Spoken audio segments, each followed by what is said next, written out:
तेची संत ज्यांचा हेत विठ्ठली नेणती काही टाणाटोणा नामस्मरणा वाचोनी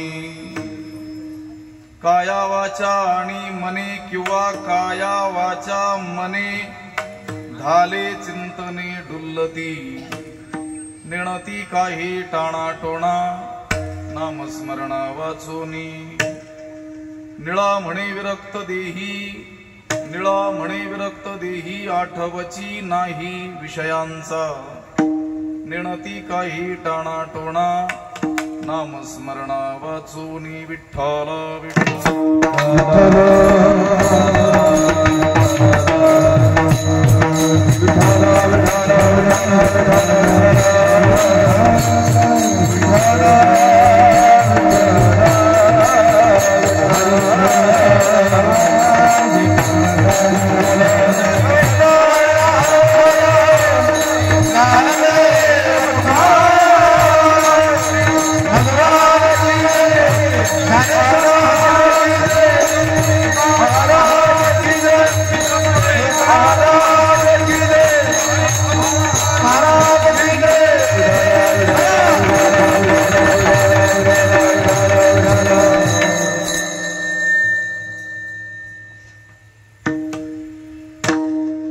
श्रीकांतं कमलावरं वररुचिं श्रेष्ठं रमावल्लभं मोक्तारं कलिपङ्कमग्न जनता वृन्दस्य भक्तप्रियं गोगोपी गणवेष्टितं मधुरया वाण्या स्तुतं सज्जनैः तं भीमातटवासिनं प्रभुवरं श्रीपाण्डुरङ्गं भजे पाण्डुरङ्गा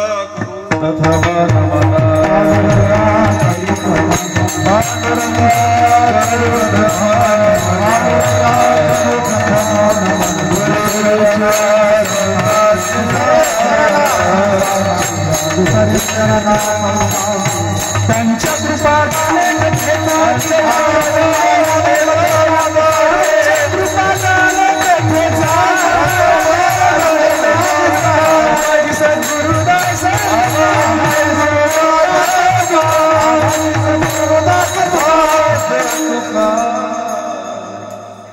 नमामि सद्गुरुं शान्तं सच्चिदानन्द विग्रहं पूर्ण ब्रह्म परानंद मीशमालंदी वल्लभं नमो सद्गुरु तुकया ज्ञानदीपा नमो सद्गुरु सच्चिदानंद रूपा नमो सद्गुरु भक्त कल्याण मूर्ती नमो सद्गुरु भास्करा पूर्ण कीर्ती अखंड मंडलाकारं व्याप्तमेन चराचरं तत्पदं दर्शितं येन तस्मै श्री गुरवे नमः जयांची केली स्मरण होय सकळ विद्यांचे अधिकरण तेची वंदू श्री चरण श्री गुरूंचे ते नमस्कारोनी आता तेची संत ज्यांचा हेत विठ्ठली नेणती काही टाणाटोणा नामस्मरणा वाचोनी प्राप्तस्थळी कीर्तन रूपी सेवेकरिता उपस्थित केलेला हा अभंग संत श्रेष्ठ निळोबाराय यांचा संतपर प्रकरणातील 4 चरणांचा असून या अभंगद्वारे निळोबारायांनी खऱ्या संतांची काही लक्षणे सांगितलेली आहेत. विठ्ठल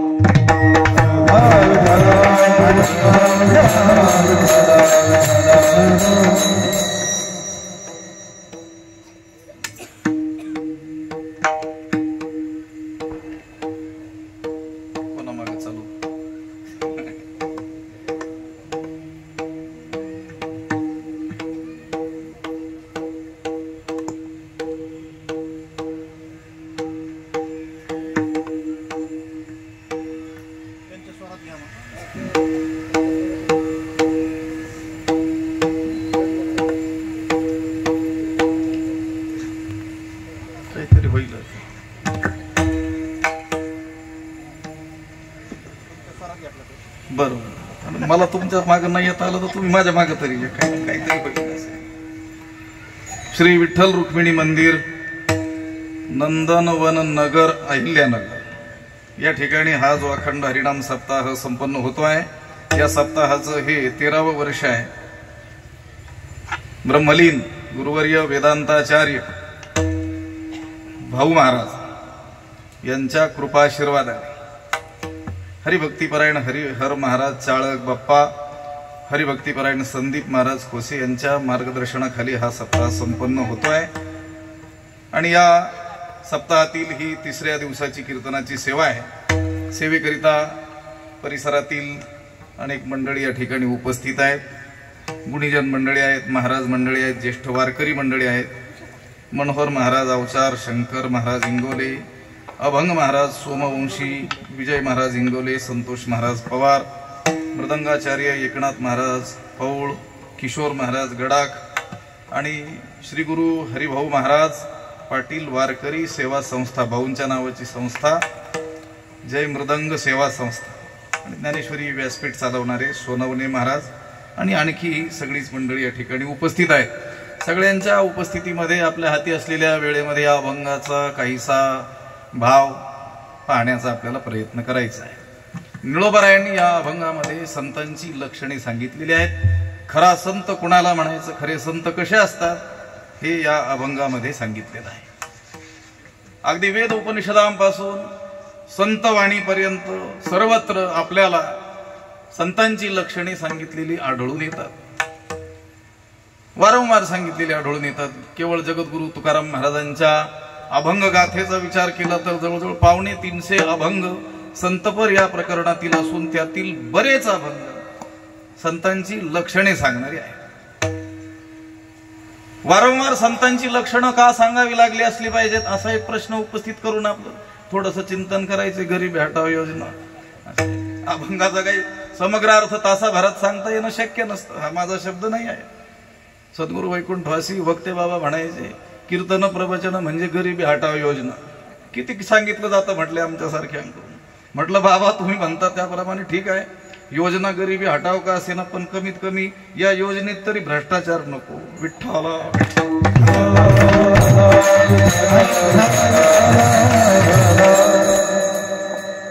का सांगावी लागली असतील लक्षणं की यांना खरा संत म्हणा, संत असे असे असतात, हे संत नाहीत असं सांगावं लागले.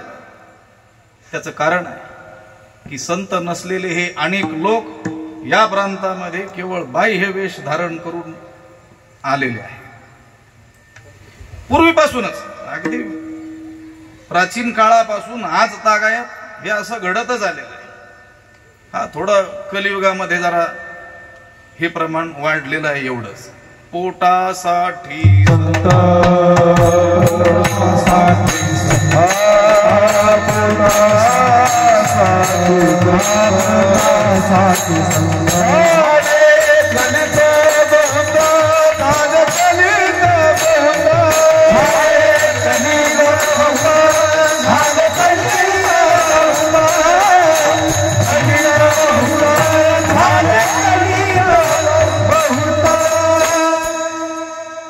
कली तो बहुत झाले म्हणजे पूर्वी सुद्धा होते, कलियुगात जरा जास्त झाले. का झाले असावे? एक सामान्य नियम आहे व्यवहाराचा. त्याच वस्तूची खोटी वस्तू निघत असते ज्या वस्तूला अधिक महत्व असते. हा साधारण व्यवहाराचा नियम आहे. खोटी वस्तू म्हणण्यापेक्षा शब्द वापरू आपण, डुप्लिकेट वस्तू. डुप्लिकेट वस्तू कोणत्या वस्तूची निघत असते? ओरिजिनलची निघतेच, पण ज्या ओरिजिनल वस्तूला अधिक मोल आहे त्या वस्तूची डुप्लिकेट वस्तू बाजारात येत असते आणि मग फसली जातात माणसं. संतांना देखील वेद काळापासून आज तागायत अतीव महत्व दिलेलं आहे. किती महत्व दिलेलं आहे? देवापेक्षा देखील काकणभर अधिक महत्व दिलेलं आहे. तुका म्हणे आम्ही देवाहुनी बळी. देवापेक्षा अधिक महत्व भारतीय संस्कृतीनं संतांना दिलेलं असल्यामुळं व्यवहाराच्या नियमाप्रमाणे ज्या वस्तूला अधिक महत्व असतं तिच्या डुप्लिकेट वस्तू येत असतात. विठ्ठल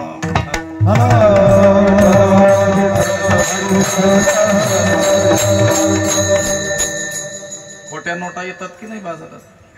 सगळ्यात मोठी नोट कोणती आहे आता? आता 500ची. 2000च्या नाहीत ना, चुकून असल्या कुणाकडे तर व्हायला जायचं. 500ची नोट. 500च्या खोट्या नोटा बाजारात येतात की नाही? येतात. एकदम खऱ्याहून खऱ्या दिसतात. त्या खोट्या वस्तूचं एक लक्षण करू चालता चालता, सोपं लक्षण. कोणती वस्तू खोटी? जी खऱ्यापेक्षा खरी दिसते. विठ्ठल.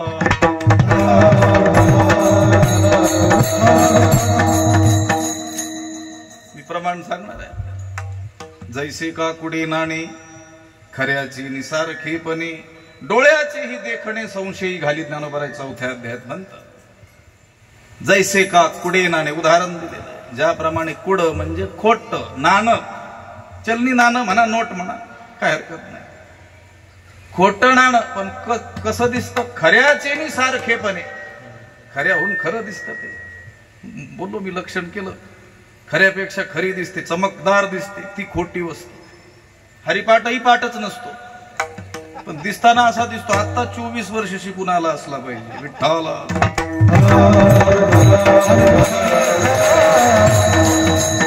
ज्ञानोबा म्हणतात, ज्याप्रमाणे खोट नाणं हे खऱ्यापेक्षा खरं दिसतं आणि पाहणाऱ्याला देखील संशयात पाडेल की हे खरं की हे खरं. डोळ्याचेही देखणे संशयी घाली. 500ची नोट बाजारात डुप्लिकेट येते, अर्थव्यवस्था कोलमडीत येते, सरकार अडचणीत येतं. 500चीच काढतात बरं ते. सगळ्यात लहान नोट कोणती आता? तुमच्याकडे नाही, जी चलनात आहे,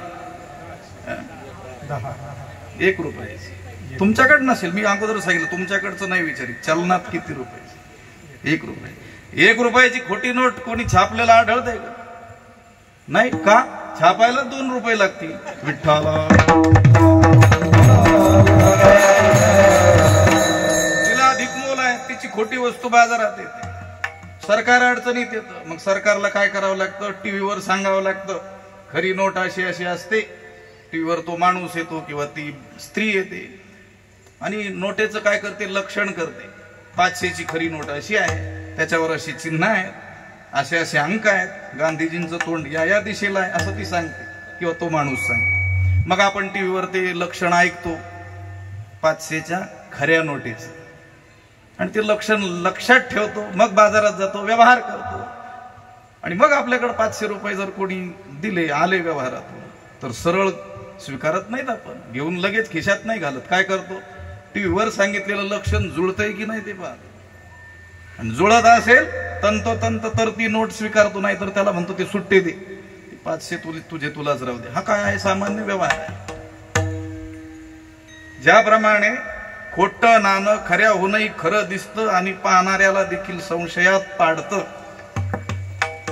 हे एक उदाहरण आहे. अगदी त्याच पद्धतीनं या संतत्वाच्या प्रांतामध्ये देखील संत नसलेले अनेक लोक केवळ बाह्य वेश धारण करून जगाला फसवते झाले. विठ्ठल.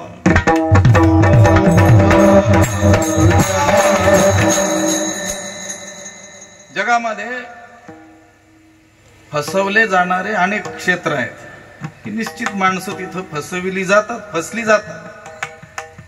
पण काही काही हुशार माणसं, चतुर चाणाक्ष बुद्धिवान माणसं बहुतेक व्यवहारात नाही फसत, त्यांना नाही फसवू शकत. पण अशा व्यवहारात कुणाकडूनही न फसवल्या गेलेल्या माणसांना देखील निश्चित जिथं फसवलं जातं ते हे क्षेत्र आहे. विठ्ठल.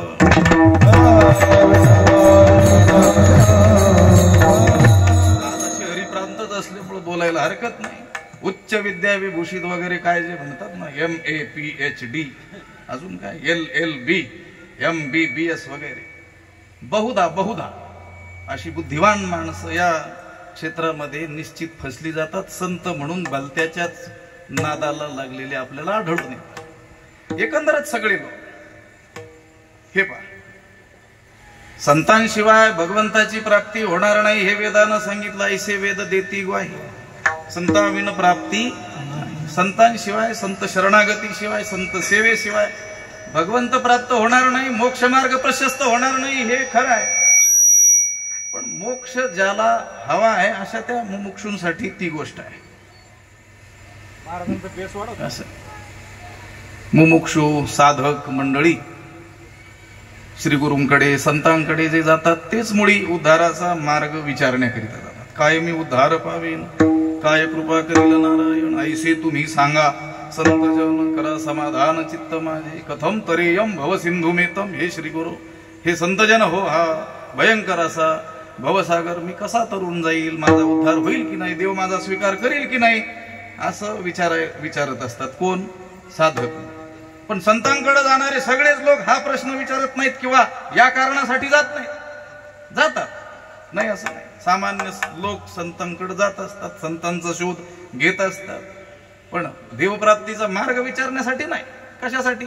दुःख दूर होईल या आशेने जातात. ठीक आहे, कोणत्या का आशेनं होईना, कोणत्या का निमित्त होईना, संतांचं सानिध्य तर करतात, ही जमेची बाजू, चांगली गोष्ट. कोणत्या निमित्ताने जा, पण संतांची काय करा, शरणागती करा, त्यांचं सानिध्य प्राप्त करा, सेवा करा.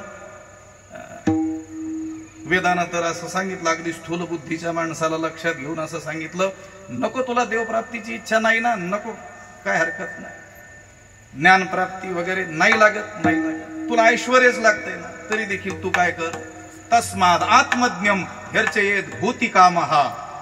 ज्याला भूतिकाम, विभूतिकाम, ऐश्वर्याची इच्छा आहे, त्याने सुद्धा आत्मज्ञ संतांची सेवाच करावी.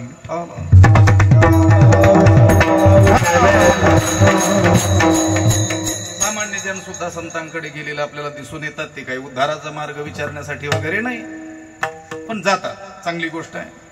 आपलं दुःख यांच्या दर्शनानं दूर होईल अशी आशा त्यांच्या मनामध्ये असते, आणि त्याला कारण देखील आहे. त्यांनी कुठंतरी असं काहीतरी श्रवण केलेलं असतं. तुका म्हणे जाती ताप दर्शने विश्रांती, असं कुठंतरी कीर्तनात कोणाच्या तरी ऐकलेलं असतं की दर्शनानं, संतांच्या दर्शन मात्रानं ताप म्हणजे दुःख नाहीसे होतात, विश्रांती काय होते, प्राप्त होते. त्रिविध तापाची झाली बोळ देखील चरण, वैष्णवांचे संतांचं चरण दर्शन केलं की त्रिविध ही ताप हे काय होतात, नष्ट होतात, असं त्यांना ऐकलेलं असतं सामान्य माणसानं. म्हणून सामान्य मनुष्य आपलं दुःख दूर होईल या आशेनं संतांचा काय करतो, शोध घेतो. ज्ञानोबांचा एक मोठासा अभंग आहे, त्याचा आधार घेऊन या अभंगात आपल्याला काय करायचं आहे, प्रवेश करायचा आहे. आपल्या हाती असलेल्या वेळेमध्ये थोडंसं चिंतनाचं, जसं सूत्र सांगितलं, कोणत्या नियमाला धरून गरिबी हटाव योजना राबवून करायचं. ज्ञानोबांचा एक मोठा अभंग आहे. तापत्रे तापली गुरु ते घेऊसिती, भगवे दे कोणी म्हणती तारा स्वामी, तव ते नेनोणी उपदेशाची रीती, आन आन उपदेशिती, ठकले निश्चिती, तैसे झाले. हे एक चरण आहे त्याचं. विठ्ठल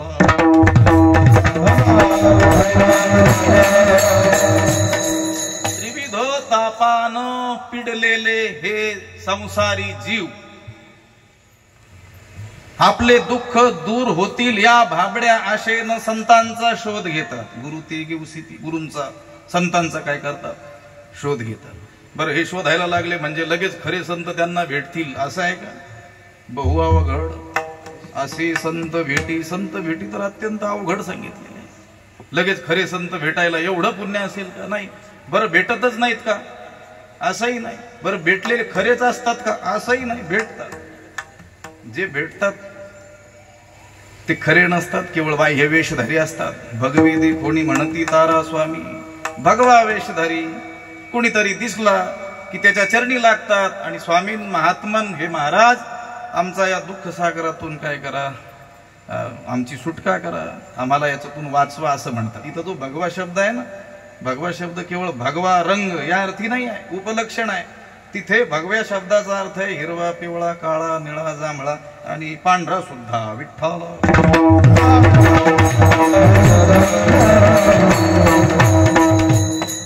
मग हे लोक त्याच्यात शरण जातात, कारण त्यानं वेश परिधान केलेला असतो संतांचा. आणि मग तो काय दुःख दूर करील का? त्याच झालेलं नाही. स्वविश्रांतीम न जानाती परशांती करोती किम. स्वतःच विश्रांतीला प्राप्त न झालेले आपल्याला काय डोंबल्याची शांती आणून देतील? सुखाच्या अभिलाषेनं विषयांच्या दारात भिकेचा कटोरा नित्य घेऊन जे उभे आहेत ते आपल्याला काय शांती देणार? विठ्ठल.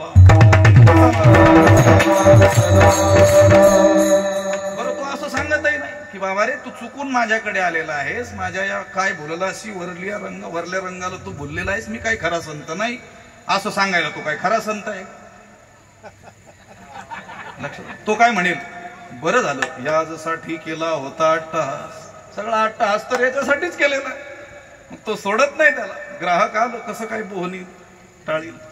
मग उपदेश करतो. काय उपदेश करतो? ज्ञानेश्वरी वाच, गाथा वाच, हरिपाठ पाठ कर, नामजप कर, एकादशी कर, वारी कर, असं सांगायला तो काय खरा संत आहे का? की लक्षात ठेवा, खरे संत सांगतील की ज्ञानेश्वरी वाचली पाहिजे, गाथा वाचला पाहिजे, नामजप केला पाहिजे. तो खरा संत नाही आहे. बरं तो सांगेल तरी कसं? तोच वाचित नाही आहे. ते गमतीनं सकाळी बोललो होतो. काही लोक सांगत असतात आमचे महाराज ज्ञानेश्वरीचं प्रवचन करताना ज्ञानेश्वरी पुढे ठेवली की तिच्याकडे बघतही नाही तरी प्रवचन करतात. म्हटलं कसा बघेल? त्याच्यातलं सांगतच नाही. विठ्ठल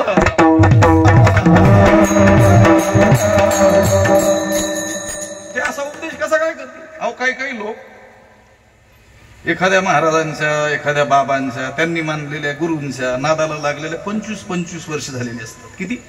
25, 30 वर्ष. पण त्यांनी कधी काही सांगितलेलं नसतं हरिपाठ पाठ कर, गीतेचा कमीत कमी 15वा अध्याय पाठ कर, विष्णू सहस्रनाम कमीत कमी पाठ कर, किंवा वाचता आलं पाहिजे तुला. नाही सांगणार. का सांगणार नाही बरं? तो मी गमतीनं सांगत असतो. जर त्यानं सांगितलं तू हरिपाठ पाठ कर आणि यानं जर केला तर त्याच्या लक्षात येईल याच्या पाठ नाही. विठ्ठल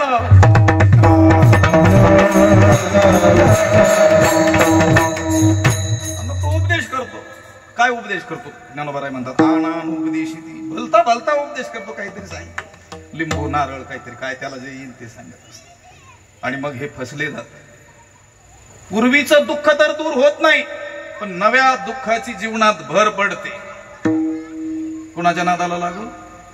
संत नसलेल्या व्यक्तीला संत समजून जर नादाला लागला.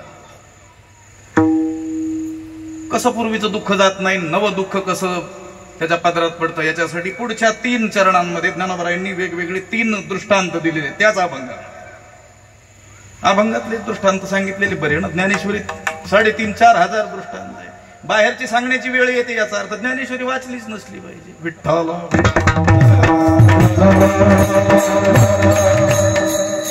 पहिला दृष्टांत आहे. कोणी एक प्राणी क्षुधेने पिडिले तव ते दोडे तोडू गेले, खावया बैसे दो नुसती रुईवडे ठकले बापुडे. तैसे झाले. एक माणूस शेतात गेला, जंगलात गेला. खायला सोबत काही नेलेलं नव्हतं. बरं, जंगलातही काही फळझाडं वगैरे नव्हती. त्याला भूक लागली. भुकेचं दुःख, त्या दुःखानं तो पिडलेला आहे. त्याला दूरवर डोंगरावर एक झाड दिसलं. त्या झाडाला काहीतरी फळसदृश्य पदार्थ दिसला. त्याला वाटलं त्या डोंगरावर चढून ते फळ तोडून आपण खाऊ आणि आपली क्षुधा शांत करू.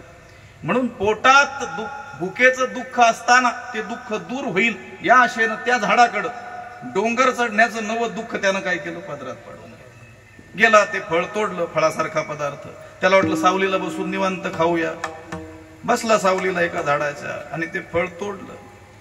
काय निघालं त्याच्यातून? म्हाताऱ्या उडाल्या त्या. कापूस निघाला. काय आणलं होतं त्याने? दोडे.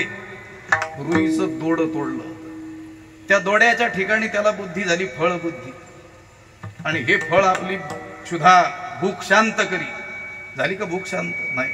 भुकेचं तर दुःख दूर झालं नाही, पण डोंगर चढून जाण्याचं नवं दुःख पदरात पडलं. हे उदाहरण कशासाठी सांगितलं?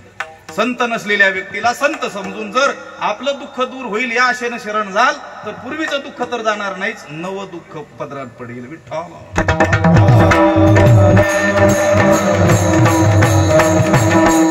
पुढचा दृष्टांत ज्ञानोबरायांनी दिलेला आहे. कुणी एक प्राणी प्रवासी पिढीला स्नेहाळू देखीला विभवा तू, तयाची स्नेह लाविताची अंगी.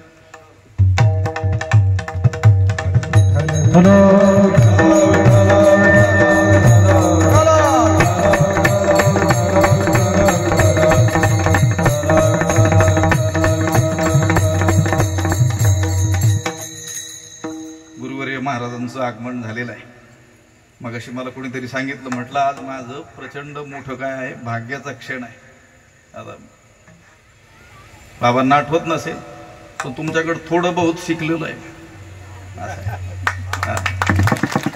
पंढरपूरला 2-1 चातुर्मास थांबण्याचा योग ज्यावेळेस आलेला होता त्यावेळेस महाराजांकडं काही पाठ ऐकलेले आणि जिथून कुठून आपल्याला ज्ञान मिळालं असेल तिथं कृतज्ञतापूर्वक उल्लेख केला पाहिजे.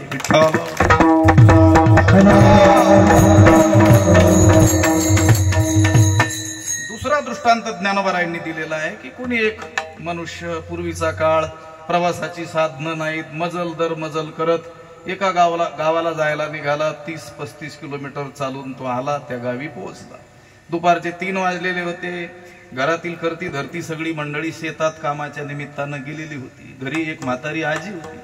त्या आजीला त्यानं ओळख सांगितली. त्या आजीनं ओळखलं, चहा पाणी त्याला विचारलं आणि सांगितलं 2 तासात शेतातील माणसं घरी परततील, आपण थोडा काय करा, विश्राम करा, विश्रांती घ्या. बाहेर जे झाड होतं त्या झाडाखाली त्याने त्या म्हातारीने त्याला बाज टाकून दिली. आता हा फार थकून आलेला असल्यामुळे झोप काय लागे ना, पाय ठणकत होते.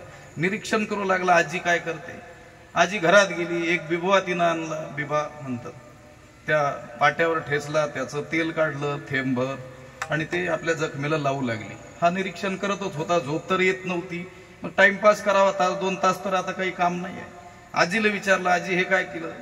त्या आजीनं सांगितलं, हे जखम दूर करणारं औषध मला पूर्वीपासून ठाऊक आहे. हे बिबव्याचं तेल लावलं की मग काय होते, जखमही बरी होते, ठणकही थांबतो.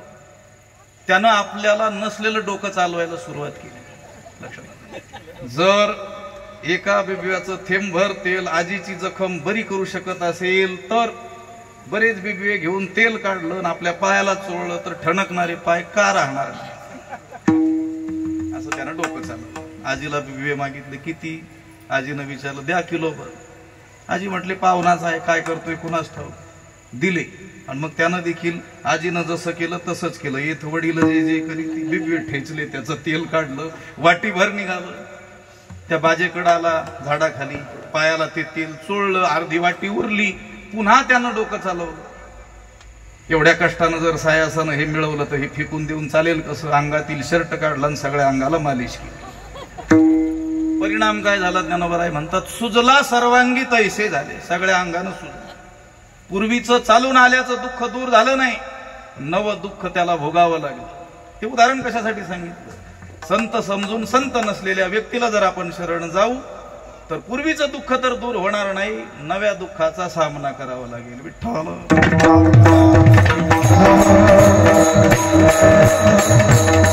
तिसरा आणि शेवटचा दृष्टांत ज्ञानोबारायांनी त्याच्या पुढच्या चरणामध्ये त्या अभंगात दिलेला आहे. कोणी एक प्राणी पिढीला असे झडी, म्हणून गेला पहिलं तो झाडी. खात उठली अस्वली लवड सवडी, नाक कान तोडी तैसे झाले. एक माणूस शेतात गेला.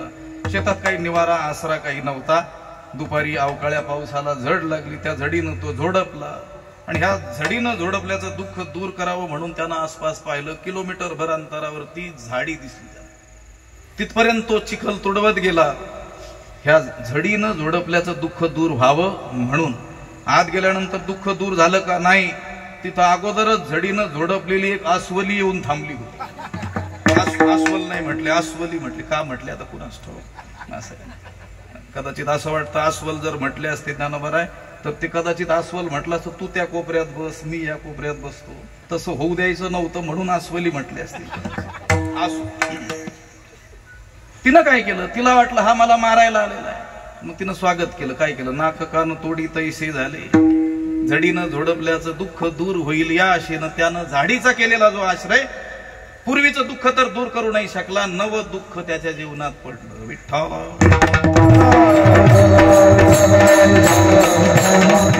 त्या अभंगाचं ध्रुवपद आहे, संत ते कवण, संत ते कवण हे जाणवी कोण की शिराज. भगवंताच्या कृपेनंच संत कोण आहेत हे कळत असतो. विठ्ठल.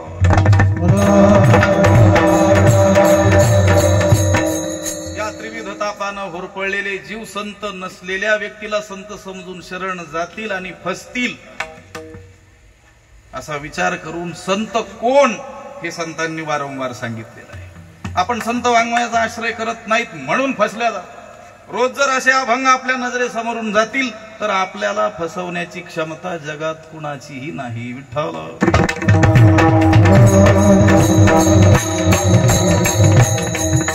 अनेक अभंग आहेत. सगळे संतांच्या अभंग वाङ्मयामध्ये संत पर प्रकरण म्हणून जे येतात त्यात अनेक अभंग संतांची लक्षणं सांगणारी असतात. त्याचं साधारणतः 2 भागात वर्गीकरण करू.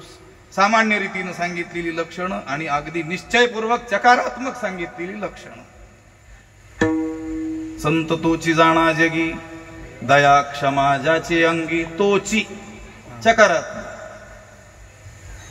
तोची साधू ओळखावा, देव तेथेची जाणावा, जे का रंजले गांजले त्यासी म्हणे जो आपुले, तोची साधू ओळखावा. असं तेची तोची असं अनेक ठिकाणी येतं. नामदेवरायांचा एक अभंग आहे, तोची संत साधू ओळखावा निका, येरती आईका मायाबद्ध सर्वाभूती पाहे, एक वासुदेव कुसून आठावा हंतेचा. तोची संत साधू ओळखावा कसा, निका. म्हणजे त्या काळात सुद्धा निका शब्द लावावा लागतो. याचा अर्थ त्या काळातही निके नसलेले असतीलच. विठ्ठल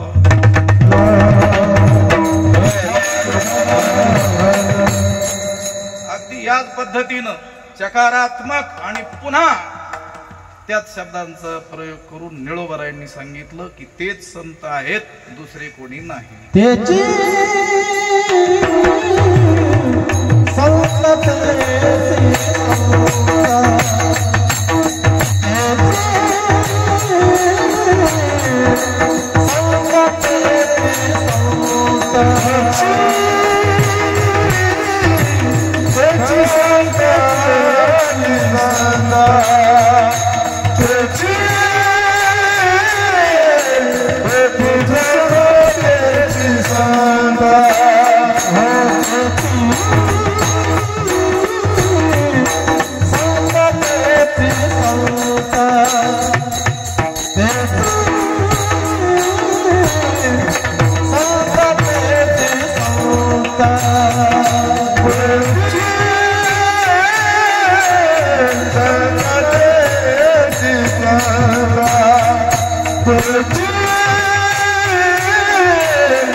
सांगितलंय.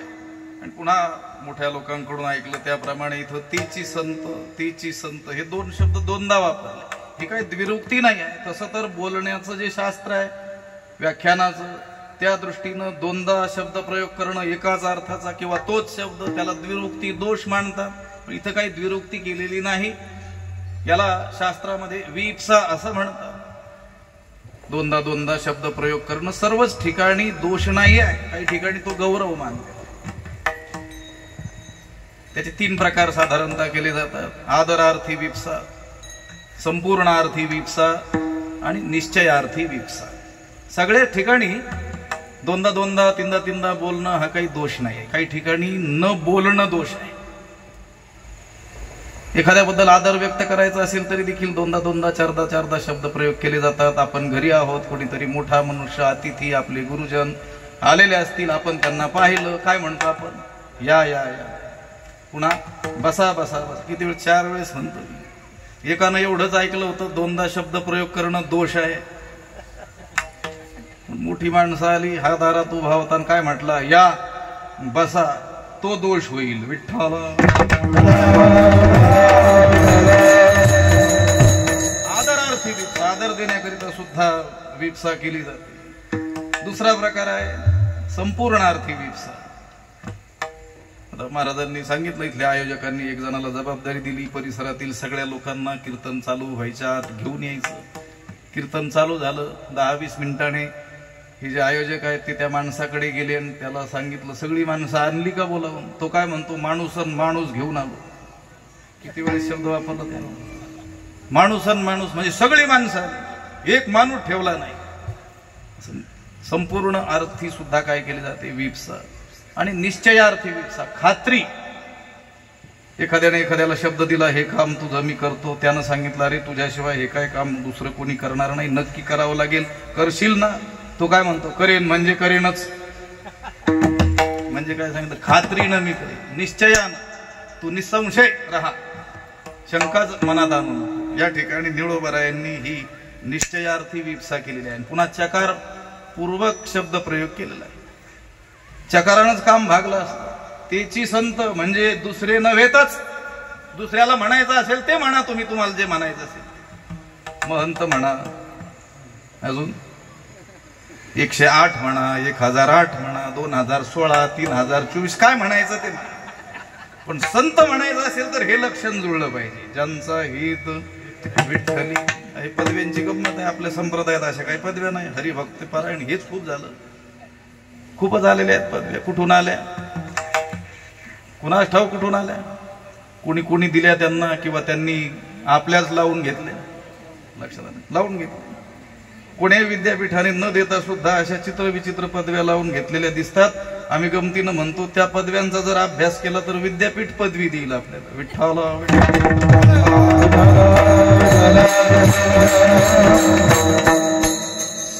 तेच संत, तेची संत ज्यांचा हित विठ्ठली. त्या हित शब्दाचे मराठी भाषेत 7 अर्थ आहे, 2-3 जुळतील इथं. ते हित शब्दाचा प्रमुख अर्थ आहे हेतू, उद्देश. ज्याच्या प्रत्येक कृतीच्या मागचा उद्देश केवळ विठ्ठल परमात्मा आहे.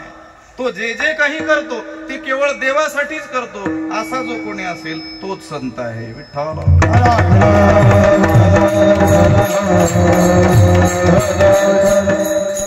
भगवद्गीतेच्या 11व्या अध्यायाचा शेवटचा श्लोक. मत्कर्म कृन् मत्परमु मद्भक्त संगवर्जितः निर्वैर सर्वभूतेषु यस्मामीति पांडव. हे अर्जुना, तो मला येऊन प्राप्त होतो. ज्याच्यात ह्या 5 गोष्टी आहेत त्याच्यातल्या 4 सोडून द्या. पहिली गोष्ट, पहिलं पद आहे मत कर्म कृत. त्याच्यावर ज्ञानोबाराय लिहितात, जो मजची एका लागी कर्मे वाहतसे अंगी जया मी वाचोनी जगी गोमटे नाही. त्यातली अर्धीच उभी घ्या आता. जो मजची एका लागी कर्मे वाहत असे अंगी, अंगी कर्मे वाहत असे पण कुणासाठी, केवळ माझ्यासाठी. म्हणजे जो केवळ देवासाठीच सर्व काही करतो तोच संत आहे. विठ्ठल.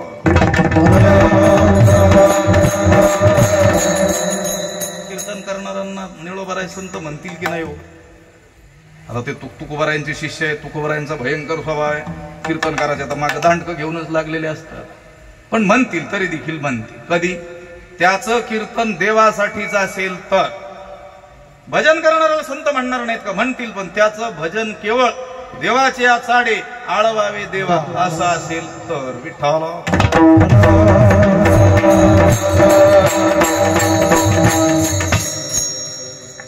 काम क्रोध लोभ स्वार्थ अवघा माझा पंढरीनाथ, अवघा माझा पंढरीनाथ, अवघा माझा पंढरीनाथ. अवघा माझा पंढरीनाथ, अवघा माझा पंढरीनाथ, अवघा माझा पंढरीनाथ. तुकोबाराय म्हणतात, आमच्या कामाचा क्रोधाचा थोडं आपल्या पुरतं ठेवा फक्त.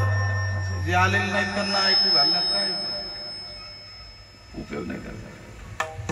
त्यांना ऐकू जाईल या नादात आपल्यालाच ऐकायला यायचं नाही. विठ्ठल.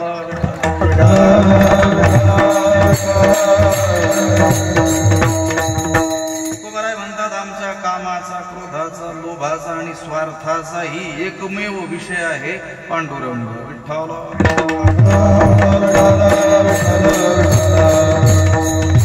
हित शब्दाचा उद्देश, हेतू हा अर्थ लक्षात घेऊन या दृष्टीनं चिंतन करता येणं काय आहे, शक्य. हित शब्दाचा दुसरा अर्थ आहे प्रीती, प्रेम. ज्याचं प्रेम केवळ विठ्ठलावर आहे तोच संत विठ्ठल.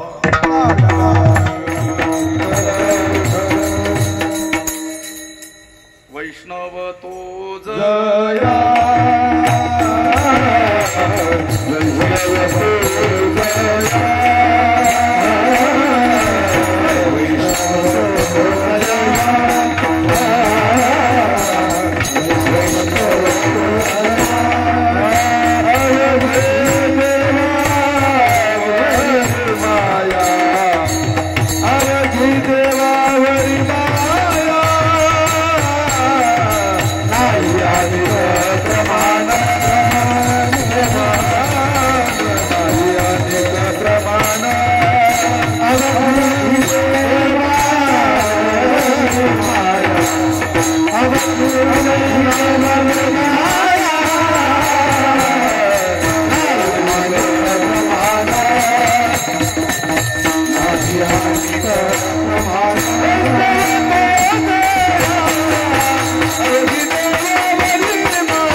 देवावरी सगळं प्रेम ज्याचं कोणावर आहे देवावर आहे तो वैष्णव आहे म्हणजे तोच संत आहे.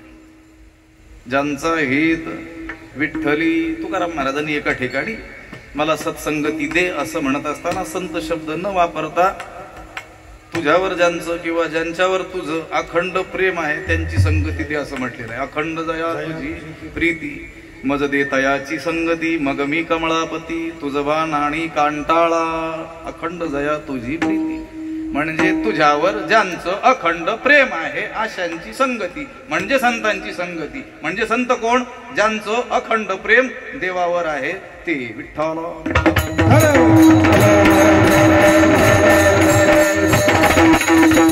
ज्यांचा हेत विठ्ठली हा प्रीती अर्थाला धरून जर आपण त्याचं चिंतन केलं तर या दिशेनं चिंतन करता येणं शक्य आहे. आणि हेत शब्दाचा आणखी एक अर्थ इथं जुळेल असा अंतःकरणातील समस्त इच्छांचा विषय त्याला हेत म्हणतात. विषय तो त्यांचा झाला नारायण नावडे जनधन माता पिता एक विषय तो सकळांचा. आणि त्यांचा तो परमात्मा हा काय होऊन गेलेला आहे? विषयच होऊन गेलेला आहे. ज्यांचा हेत विठ्ठली तेची संत तेची संत ज्यांचा हेत विठ्ठली. मग सतत देवाचं चिंतन अखंड देवावर प्रेम त्याचीच काय करणं नामसाधना करणं या व्यतिरिक्त ते काहीही करत नाही. एक संवाद आहे जगद्गुरु तुकाराम महाराजांचा आणि पांडुरंगाचा. काय घडलं असावं? एक तर तुकोबाराय पंढरपूरला गेले असावेत किंवा त्यापेक्षा पांडुरंग परमात्मा देहूला आले असावेत हे जरा सोयीस्कर आहे. आणि काय म्हणाले पांडुरंग परमात्मा तुकाराम महाराजांना? पांडुरंग परमात्मा म्हणतात की तुकोबाराय तुम्ही एवढे श्रेष्ठ संत तुका सर्व श्रेष्ठ प्रिया माथोर एवढे जगद्गुरु तुका अवतार नामयाचा एवढे मोठे तुम्ही संत आहात पण तुमच्याकडे काय फार लोक आलेले आम्हाला काही दिसत नाही. तुकाराम महाराज म्हटले देवा तुझं सुद्धा डोकं खराब झालेलं दिसतं या कलियुगातील लोकांप्रमाणे. जिथे फार मोठी गर्दी तो मोठा संत असं हे लोक म्हणत असतात. तसं काही नाही म्हटलं. देवानं प्रश्न केला तुम्ही एवढे मोठे तुमच्याकडे तर दिवसाकाठी फार थोडे लोक आलेले दिसतात. तुमचेच अभंग चोरून नेणारा सालो मालो त्याच्याकडे तर दिवसभर गर्दी दिसते तारखा घेण्यासाठी असं म्हणाले असतील कदाचित. तसंच आहे की नाही जगात? विठ्ठल विठ्ठल. रामकृष्ण परमहंसांना हा प्रश्न केला होता एका जणाने. जागतिक कीर्तीचे तत्वज्ञ स्वामी विवेकानंदांचे तुम्ही गुरु एवढे मोठे संत आणि तुमच्याकडे दिवसाकाठी 4-2 लोक आलेले दिसतात आणि त्या गंगेच्या पलीकडे बघा बरं तिथलं कलकत्त्याचं त्याला काहीच येत नाही. हरिपाठ सुद्धा पाठ नसेल त्याचा. त्याच्याकडे दिवसभर गर्दीच गर्दी. पेपरला येतो दुसऱ्या दिवशी आलोट गर्दी म्हणून. त्यावेळेस रामकृष्णांनी सांगितलं तर तुला कोणी सांगितलं ज्याच्याकडे गर्दी असते तो मोठा संत असतो म्हणून? माझ्याकडे गर्दी कमी असण्याचं कारण हे आहे की जे माझ्याकडे येतात म्हणजे ते म्हणाले होते त्यांचा शब्द आहे तोच माझ्याकडे येऊ शकतो ज्याचा हा शेवटचा जन्म आहे. विठ्ठल.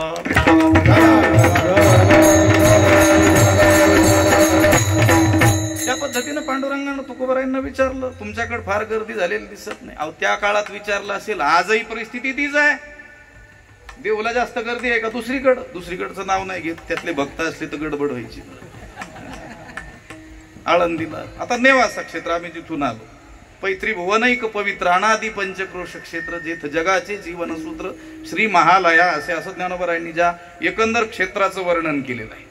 ज्ञानोबाराय ज्या अर्थी त्यांनी 2.5 वर्ष वास्तव्य केलं, त्या अर्थी ती पवित्र भूमी. आणि ज्ञानोबारायांच्या वास्तव्यानं तर अधिकच पुनीत झाली. पण किती लोक येतात वारीला, येतात चुकून, इतर वेळेस म्हणतोय कमी लोक. तसं पांडुरंगानं विचारलं, तुमच्याकडे फार कमी लोक आलेले दिसतात. तुकोबाराय म्हटले, देवा, लोक जमवण्याकरिता तत्वज्ञानी असणं आवश्यक नाही आहे, संत असणं आवश्यक नाही आहे, लोकांना भुलवता यावं असं काहीतरी यावं लागतं म्हणे. आणि मी तर हे काही जाणतच नाही. लोक विचारतात की नाही आपल्याला, किती वर्ष शिकले, सांगता आपण 10-15 वर्ष शिकलो. मग ते म्हणतात हात बा माझा. आपण म्हणतो ते काही येत नाही आम्हाला. मग काय येतो तुम्हाला? मग त्यांच्या दृष्टीनं सगळं येणं म्हणजे तेवढंच.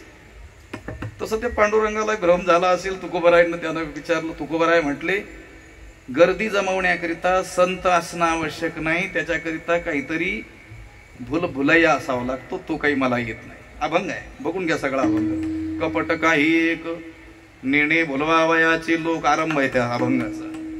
लोक बोलवता यावेत असं काही कपट कारस्थान मला येत नाही.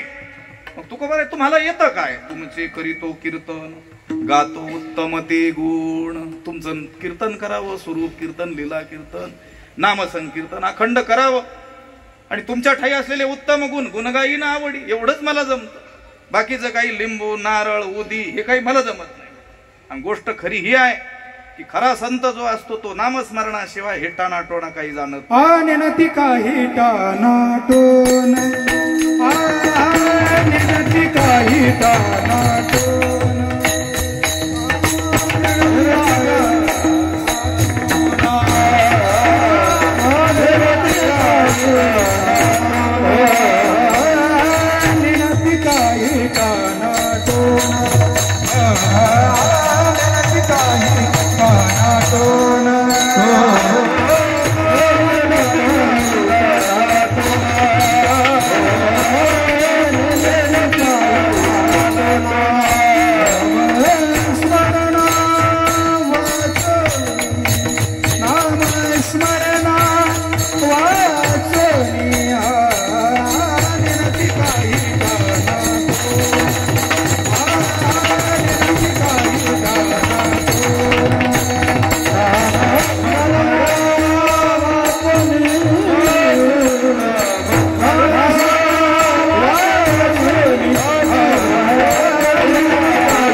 खूप झालं ते. टाणाटोणा नसताना एवढं होतंय किती चांगली गोष्ट आहे. असं थोडंच आहे की टाणाटोण्यावाल्यांचाच सत्कार होतो म्हणून. खूप खरं बोललं तरी एवढा सत्कार होतोय. विठ्ठला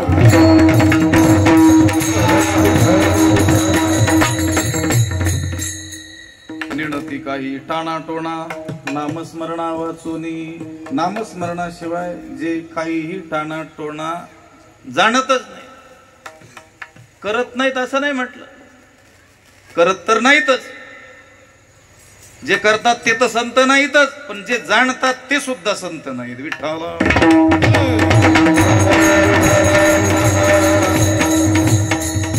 हे लक्षण नीट लक्षात ठेवले पाहिजेत आपण.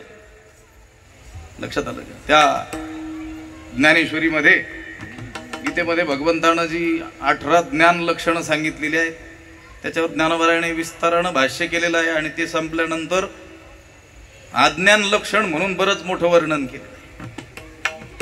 ज्यांना ज्ञानोबारायांनी अज्ञानी म्हटलं, आपलं दुर्दैव असं आहे आपण आपल्या अज्ञानामुळे त्यांना संत समजतो. विठ्ठल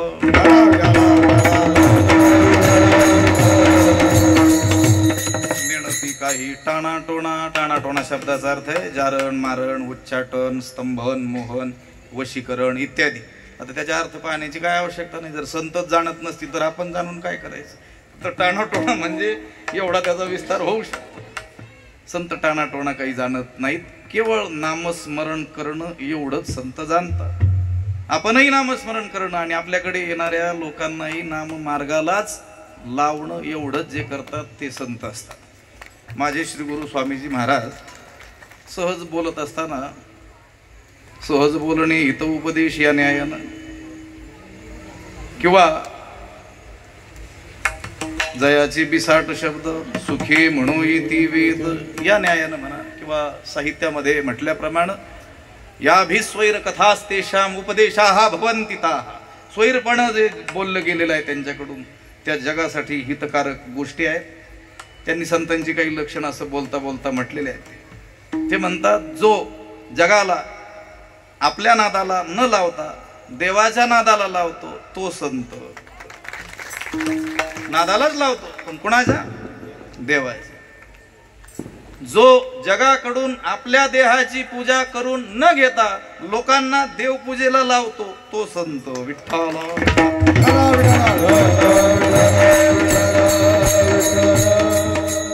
केवळ अखंड देवाचं काय करणं? नामस्मरणच करणं. पांडुरंग ध्यानी, पांडुरंग मणी जागृती स्वप्नी, पांडुरंग माझी मज झाली अनावरवाचा, छंद या नामाचा घेतला रात्र न कळे दिवस न कळे, अंगी खेळे दैवते. रात्र दिवस त्या देवाच्या नामाचं काय करणं? चिंतन करणं. त्याच्या व्यतिरिक्त काही टाणाटोणा ते जाणतच नाही. या ठिकाणी टाणाटोणा शब्दाचा जो स्थूल अर्थ आहे तो तर हा आहेच आहे, जारण मारण इत्यादी. पण निळोबारायांना या टाणाटोणा शब्दातून दुसरं काहीतरी आणखी एक सांगायचं. नामस्मरणा व्यतिरिक्त जे काही खटपटी आहेत त्या सगळ्या टाणाटोण्यात घातलेल्या आहेत निळोबारायांनी. कसं सांगतो? तुकोबारायांचे एक अभंग आहे, हरी हरी तुम्ही म्हणारे सगळं तेणे माया जाळ तुटईल, आणिक नका काही गाबाळाचे भरी पडो येते थोरी. नागव गाबाळ शब्द वापरलेला. तुकाराम महाराजांनी तिथं गाबाळ कशाला म्हटलेलं आहे? हरी हरी म्हणण्या व्यतिरिक्त सगळ्या गोष्टी गाबाळात घातलेल्या. त्याप्रमाणे नामस्मरणा व्यतिरिक्त जे जे काही आहे ते सगळं निळोबारांनी या टाणाटोण्यात घालून टाकलं. विठ्ठला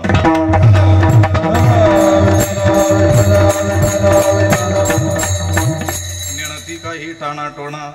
नामस्मरणा वाचून देवाचं अखंड नामस्मरण करणं एवढंच ते जाणतात. आणि त्याचा परिणाम म्हणून काया वाचा आणि मने धाले चिंतने डुल्लती. धाले आणि डुल्लती दोन क्रियापद आहेत, दोन्हीकडे जोडले तरी काय अर्थाचा अनर्थ होत नाही. काया वाचा आणि मने धाले. कायेनं भगवंताची सेवा करून, वाचेनं त्याचा नामजप करून, मनानं त्याचं चिंतन करून धाले तृप्त झाले.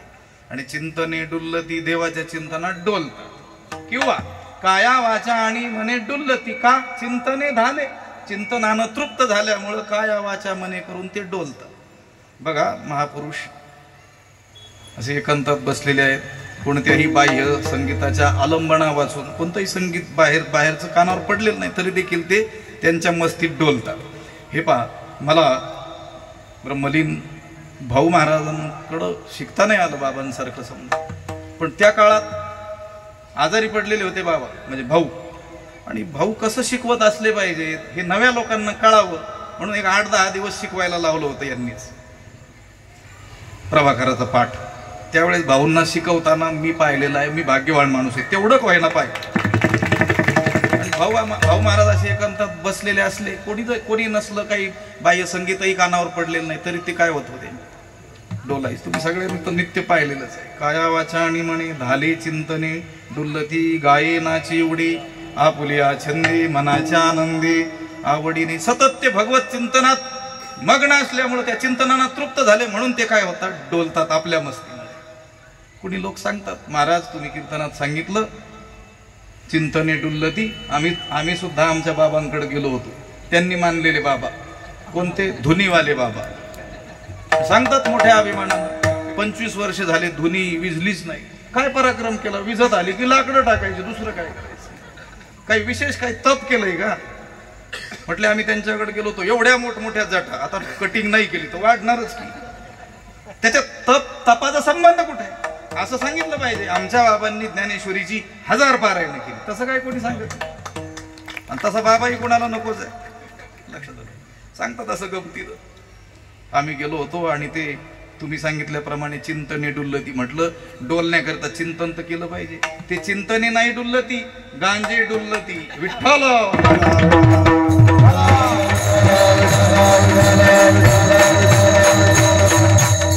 आणि वैराग्याच्या संबंधानं अंतर्बाह्य हे एक महत्वाचं लक्षण निळोबरायांनी संतांचं शेवटच्या चरणात सांगितलं. तू का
निळा म्हणे विरक्त देही आठवची नाही विषयांचा स्वदेहा विषयक त्यांचा भाव अवदासिन्याचा आहे.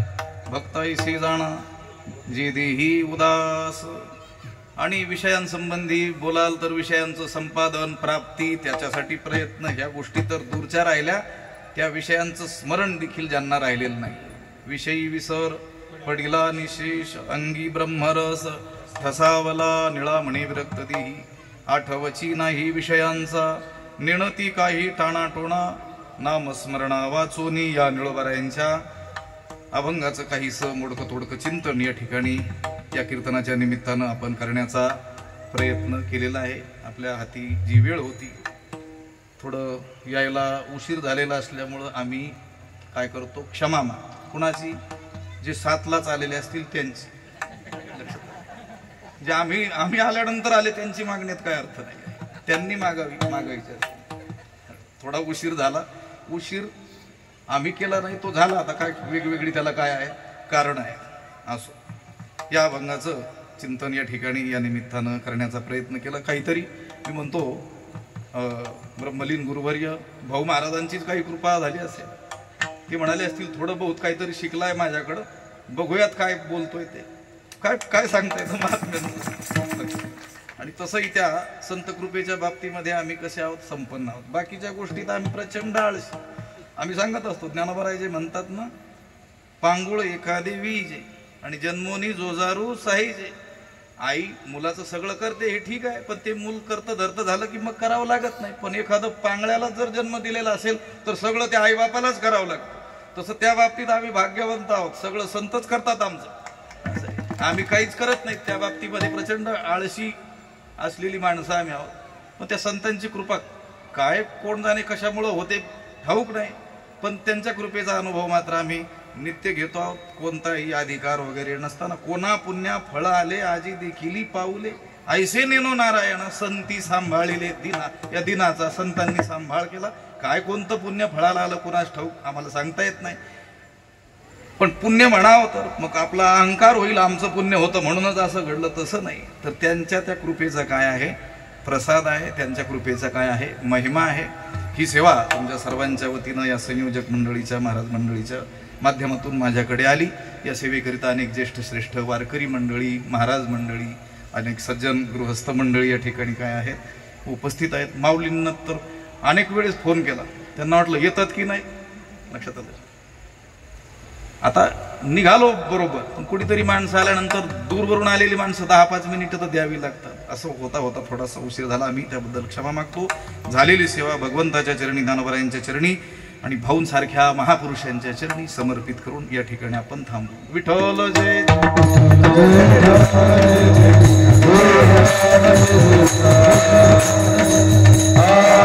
जय